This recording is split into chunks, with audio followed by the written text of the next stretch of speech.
1, 2, 3, 4.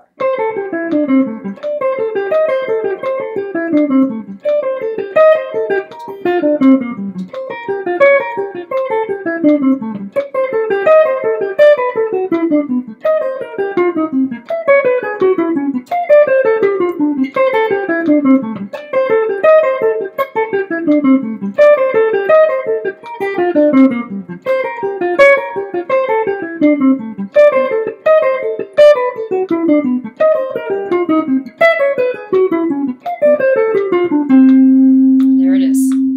That's what we're going to work on today. It's a nice little exercise. It comes from a book. It's out of print now. It's a great book. It's called Rick Derringer's Rock Guitar Secrets. And it's just a wonderful exercise he called Tribute to Les Paul. I like it because it's going to give you a little bit of speed that you can practice. You get to maneuver around the neck a little bit, shift positions, and it's going to work your right and your left hands. And that's the key, is always slicing the movement of the right and the left hand down to the tenth of a second to a thousandth of a second, so that you're hitting the string at the exact optimum time to get the best tone. So what I like about the concept of this exercise is it's based on a very simple idea. It's based on the minor pentatonic scale. If we're in the key of A, there's my A on the 5th fret, it's the one that goes like this, right? You got your first finger, pinky, first finger third, first finger third, first finger third, first finger pinky, right?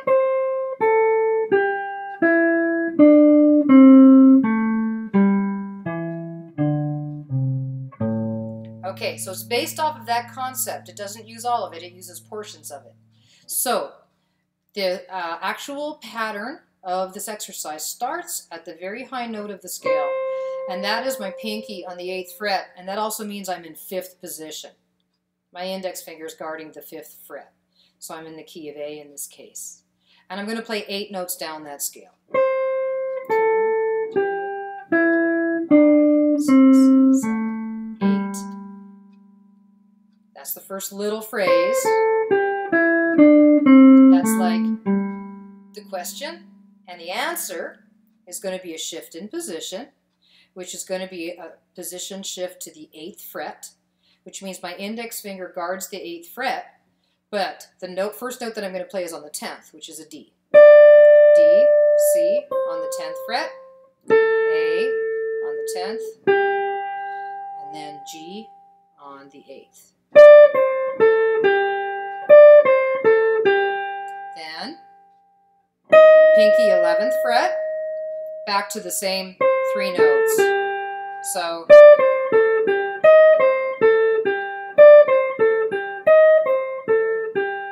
So that is D, C, A, G, E flat, C, A, G. So that little answer to the question is just a great little lick. It's just something you can work on as a repetitive lick.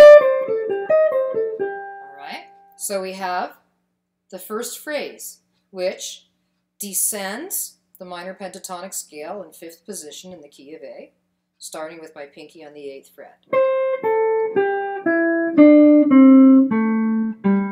Shift positions, my ring finger goes to the 10th fret, I am now in 8th position. 10th fret, 8th, 2nd string, 10th fret, 8th. Now, 1st string, 11th fret, 8th, and then 2nd string, 10th fret, 8th. So I'm going to play that for you. Try and play along, or you can rewind the video. Rewind, I know, old word.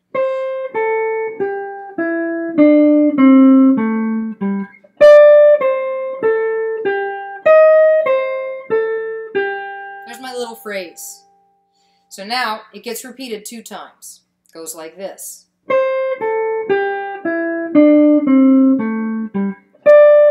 Answer. We repeat it. Answer. Good. Now we're going to just shift this whole party to the 3rd fret, to the key of G, descend the G minor pentatonic scale. Pinky, 6th fret, Index fingers guarding the 3rd fret. We just descend the scale the exact same way.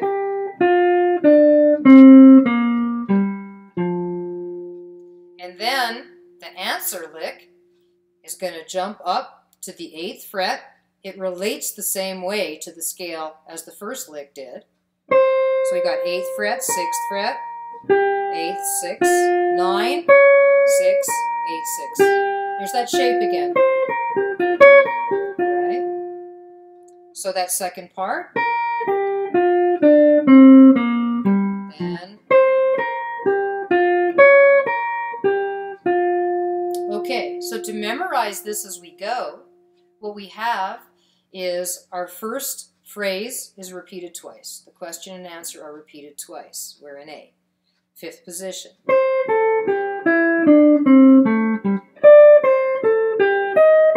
We repeat it. Right. Right. Now, 3rd position.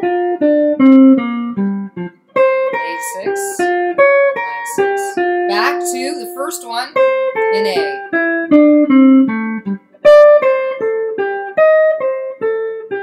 So that takes care of exploiting those shapes till the very end of the exercise. So we basically have descend the scale in A, answer, then descend the scale in G, answer,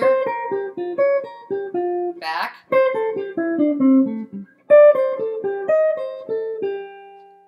now the next part of this exercise is just going to descend 8 notes of the minor pentatonic scale from the highest note.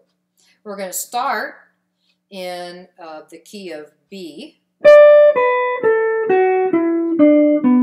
So that's the 10th fret to the 7th fret. I'm in 7th position. Right? C, a half step up. C sharp.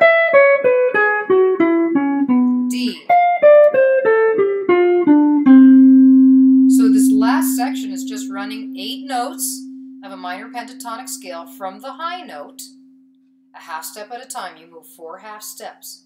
You're going to start in 7th position. So your first note will be on the 10th fret. Move up a half step. Move up a half step. Move up a half step.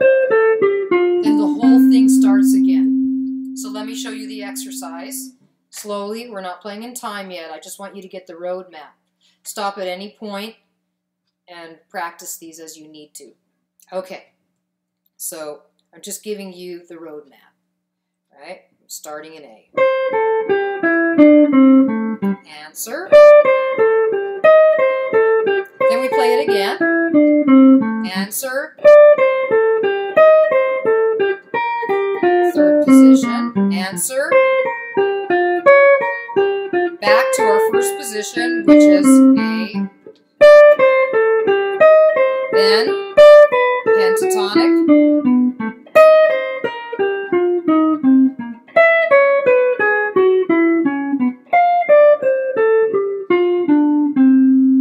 All right.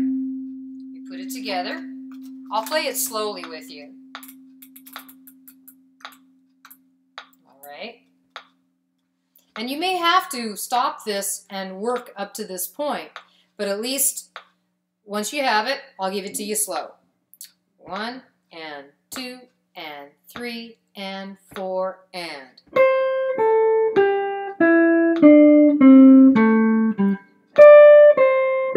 Right. We play it again. Answer. 3rd position. Answer. Back to A, the first place we played it.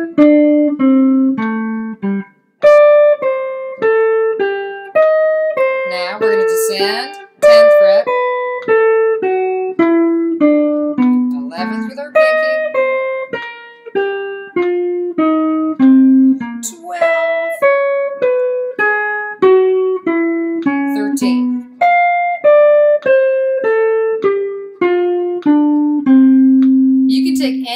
portions of this and kind of pull them apart, practice them and move them.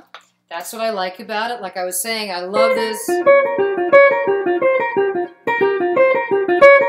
That's just a fun lick.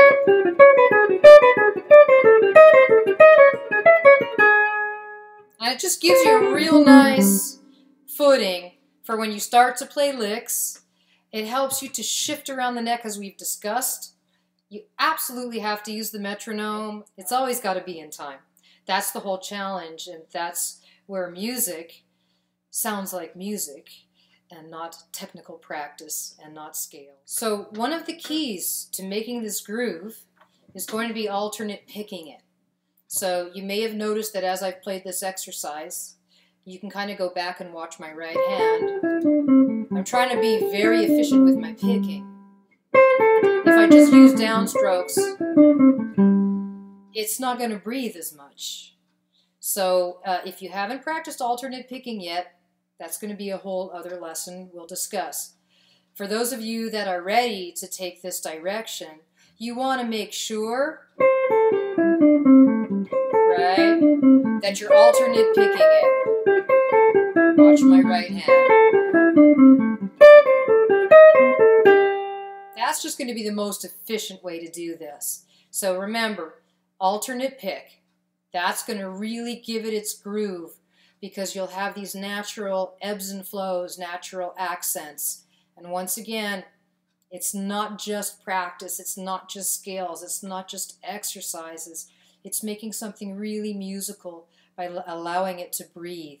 And that's why you need the metronome. You need something to play off of. We don't just want to play that in time. We want to make this groove. And that's the important thing. So I hope you've enjoyed this exercise. It is once again one of my favorites. And so enjoy, play, and don't forget www.carolepellatt.com if you want to take any lessons if you're in Phoenix or in Montreal. If you want to take any Skype lessons and you click on that link, there is a contact form. All right?